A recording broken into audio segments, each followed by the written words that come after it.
అన్నపూర్ణ, ఈ క్యారేజ్ ఎవరికి? ఇంకెవరికండి, మన అర్చనకే. ఆహా, ఈ పాటికి స్పృహలోకి వచ్చేసి ఉంటుందంటావా? వచ్చే ఉంటుంది. అందుకే ఈ రోజు నుంచి పచ్చిం కూడా పెట్టచ్చు.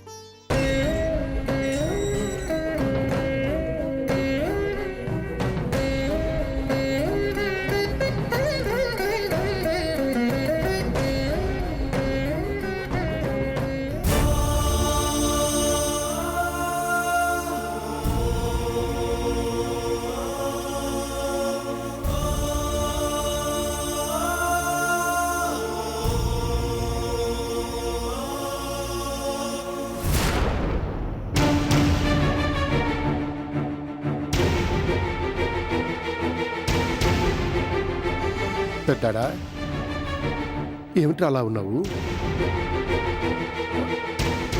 అర్చన క్షేమంగానే ఉంది కదా?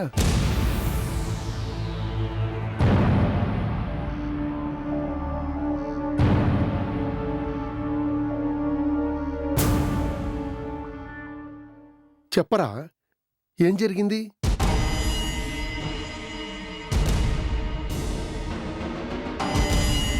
అర్చనని హాస్పిటల్ నుంచి ఎవరో కిడ్నాప్ చేశారు.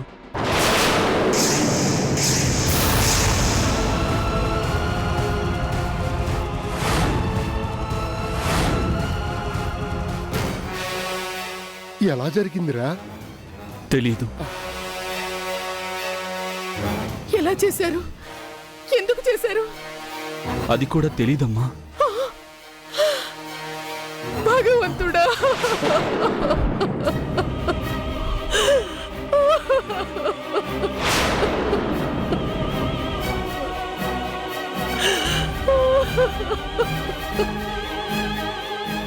మరి సంగతి పోలీసులు చెప్పావా? చెప్పాను. ఎంక్వైరీ చేస్తున్నారు. ఆ కిడ్నాప్ చేసిందెవరో ఇప్పటిదాకా తెలియలేదు.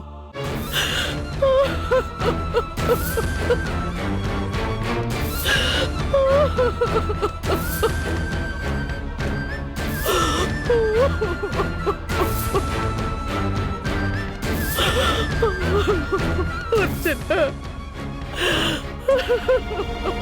అర్చన,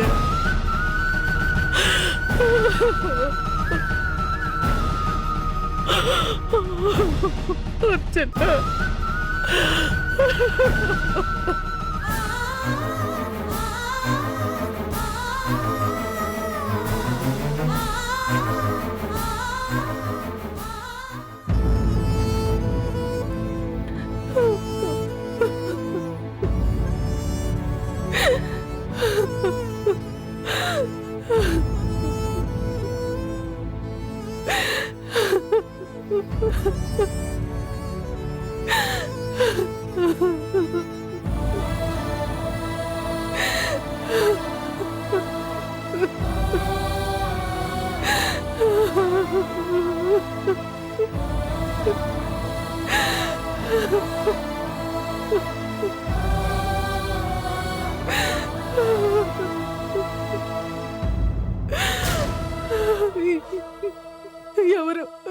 ఎవరండి నా బిడ్డను ఎత్తుకెళ్ళింది?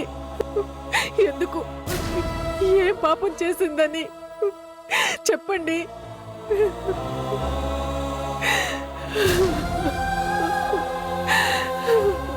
కష్టాలన్నీ ఒకదాని వెనకాల ఒకటి నా బిడ్డకి ఎందుకు వస్తున్నాయండి?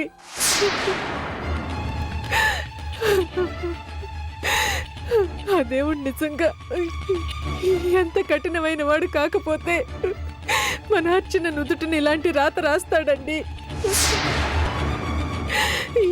ఎందుకండి ఇలా జరుగుతుంది? నేను నోసిన నోములు, చేసిన పూజలు, మొక్కిన మొక్కులు, ప్రార్థనలు, పొర్లు దండాలు అన్ని నిష్ప్రయోజనమేనా? చెప్పండి. ఊరుకు రాదా, మన అర్చనకి ఏమీ కాదు. పోలీసులు ఎంక్వైరీ చేస్తున్నారు కదా. మన బిడ్డని కిడ్నాప్ చేసిన ఆ కిరాతకులు ఎవరో త్వరలోనే తెలుస్తుంది. అప్పుడు దాకా నా బిడ్డ ఏమైపోతుందండి? ఆ దుర్మార్గులు దానికి ఏదైనా హాని తలపెడితే అలాంటిదేమీ జరగదు రాధ. అనవసరంగా నువ్వు ఏదేదో ఊహించుకుని భయపడదు. భయం కాదండి, బాధ, కడుపు కోత. ఇన్నాళ్ళు అర్చన అర్చన అని కలవరించాను. నా బిడ్డ స్వప్నగా నా కళ్ళ ముందే ఉన్నా తెలుసుకోలేకపోయాను. దౌర్భాగ్యురాల్ని.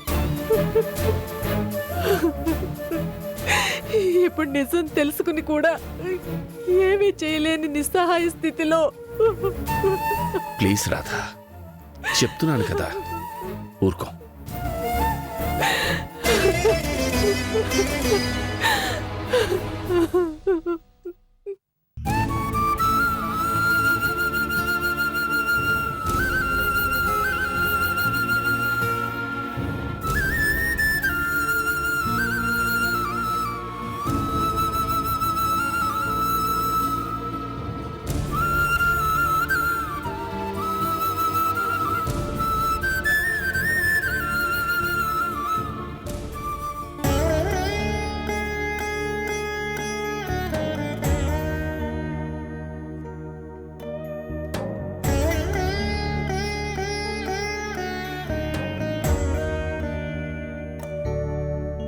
రామ్,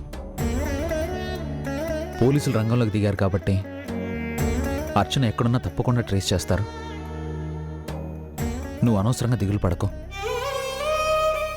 నీకు తెలీదు కళ్యాణ్,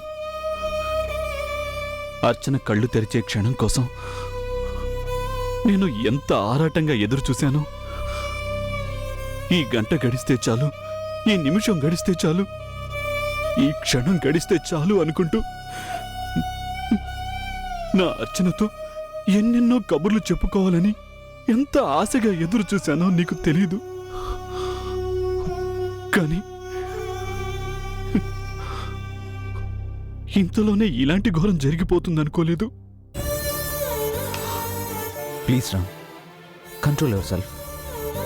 ఇలాంటప్పుడే ధైర్యాన్ని కోల్పోకుండా నిబ్బరంగా ఉండాలి. ధైర్యం? ఇంకెక్కడి ధైర్యం? లేదు కళ్యాణ్, నా అర్చనకి ఏం జరుగుతుందో అనే ఆందోళనతో నా మనసు. రామ్, ఏంటిది చిన్నపిల్లాళ్ళగా? నేను చెప్తున్నాను కదా, నీ అర్చనకి ఏమీ కాదు.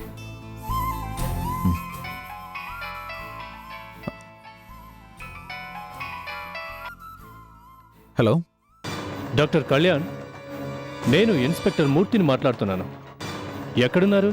హాస్పిటల్లో. మీ ఫ్రెండ్ రాంప్రసాద్ ఇక్కడే ఉన్నాడు.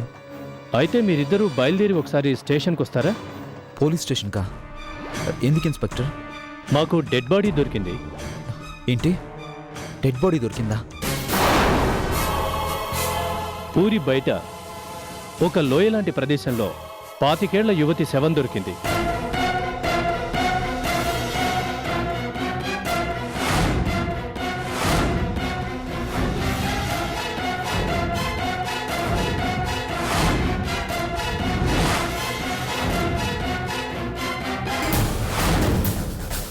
అంటే నోనో, కంగారు పడాల్సిందేం లేదు.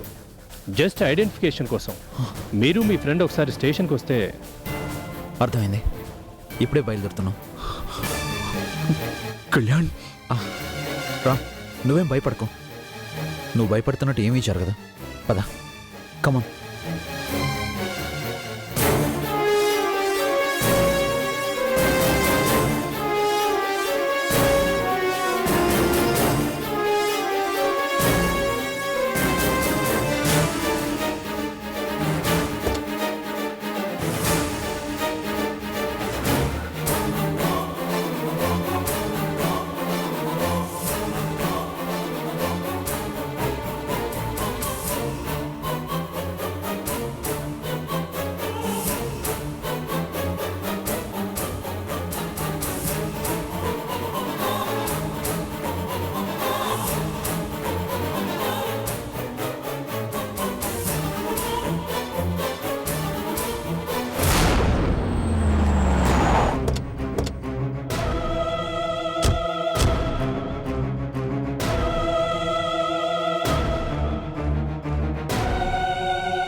ఇన్స్పెక్టర్ చెప్పండి. ఇందాక మీరు ఫోన్లో చెప్పింది నిజమేనా? నేను చెప్పింది నిజమే.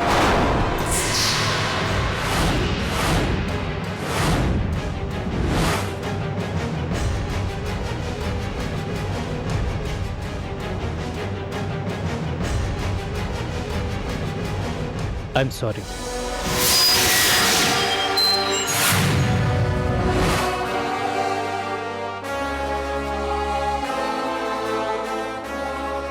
అంటే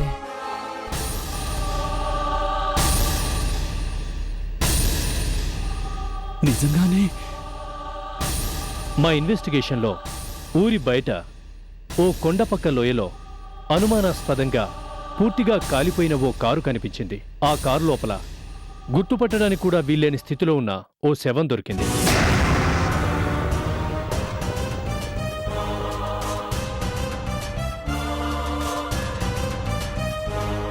నల్లగా కట్టెలా మారిపోయిన డెడ్ బాడీ మీద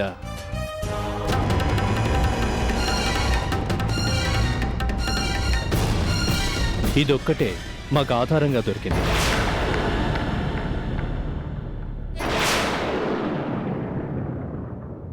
దీన్ని మీరు గుర్తుపట్టగలరేమోనని మిమ్మల్ని పిలిపించారు.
స్వప్న,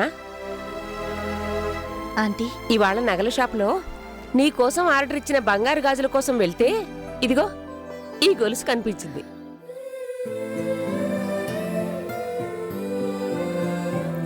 ఈ లాకెట్టు, ఈ డిజైన్ చూడగానే ఎంతో ముచ్చటేసింది.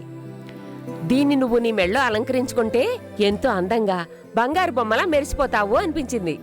అందుకే వెంటనే కొని తెచ్చేశాను. ఇప్పుడు ఇవన్నీ ఎందుకు ఆంటీ?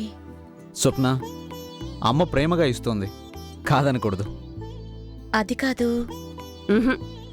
నువ్వింకేం మాట్లాడడానికి వీల్లేదు. వేసుకొని తీరాల్సిందే.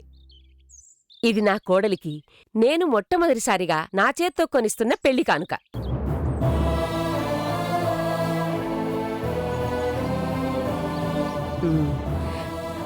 ఎప్పటికీ ఇలా నీ మెళ్ళలోనే ఉండాలి, దగదగా మెరిసిపోతూ. సరేనా?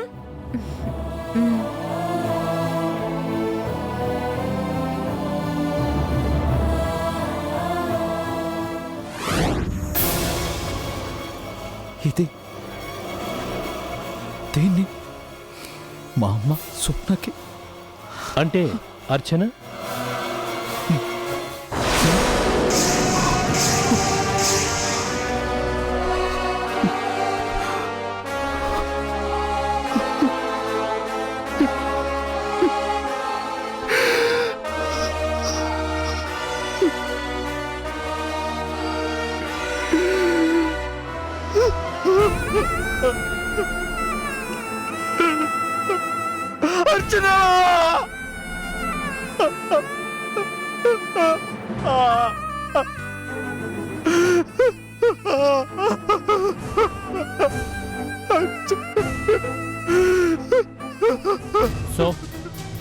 ఈవిడే అర్చన.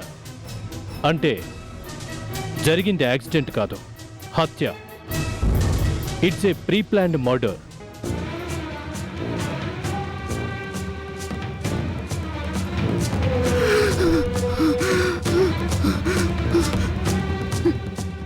ఎవరు ఎవరు నా అర్చనని హత్య చేయించింది? ఎవరు ఎవరు?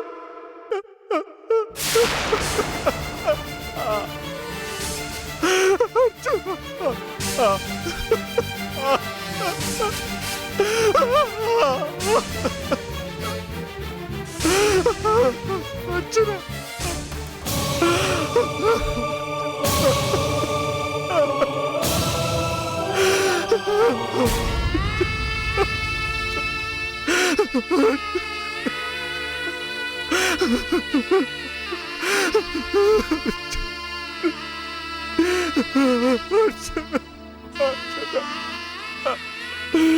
ఊరుకోరా ఊరుకో.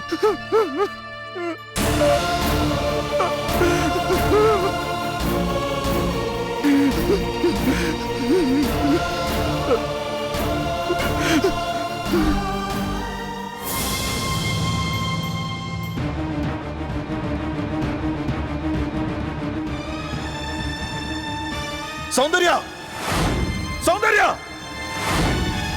ఎక్కడున్నావు? బయటకు రా.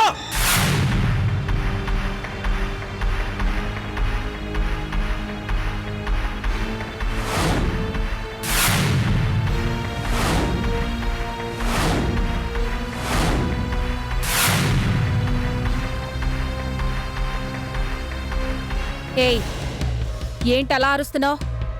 ఏం కావాలి? ఎక్కడ నీ కూతురు? నా కూతురుతో నీకు పనేంటి? ముక్కలు ముక్కలుగా నరికి చంపేయడానికి. నోర్మొయ్, ఫుల్లుగా తాగి ఇంటి మీదకొచ్చి దౌర్జన్యం చేయాలనుకున్నావా?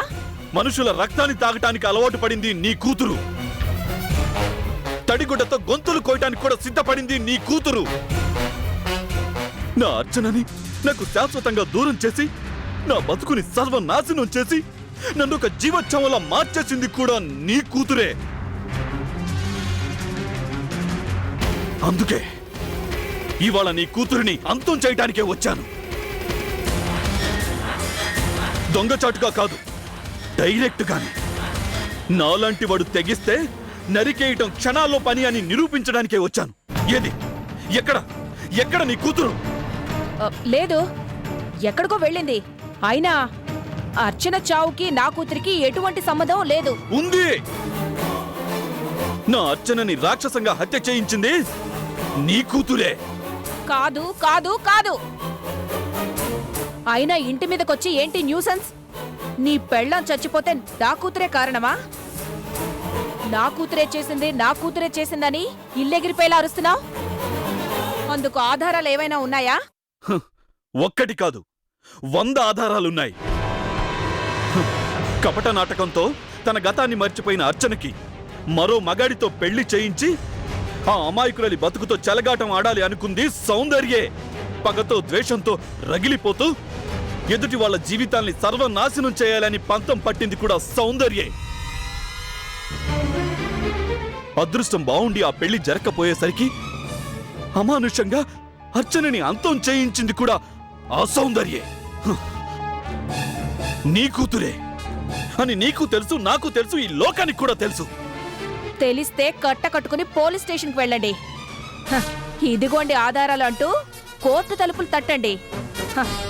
ఇలాంటి తప్పుడు ఆధారాన్ని టన్నుల కొద్దీ చూపించినా నా కూతురి కాలి గోటికి కూడా పనికిరావు. చట్టానికైతే సాక్ష్యాలు కావాలి, రుజువులు కావాలి, ఆధారాలు కావాలి. వాటిని కోర్టులో నిరూపించాలి. కానీ కన్నుకి కన్ను, ప్రాణానికి ప్రాణం అని పగతో రగిలిపోతున్న నాలాంటి వాడు తెగిస్తే నీ కూతుర్ని శవంగా మార్చడానికి ఆధారాలే కాదు, ఆయుధాలు అవసరం లేదు. ఈ చేతులే చాలు గొంతు పిసికి చంపడానికి. చూస్తాను ఈ చేతుల్లో చావకుండా నీ కూతురు ఎన్నాళ్ళు తప్పించుకుంటుందో చూస్తాను.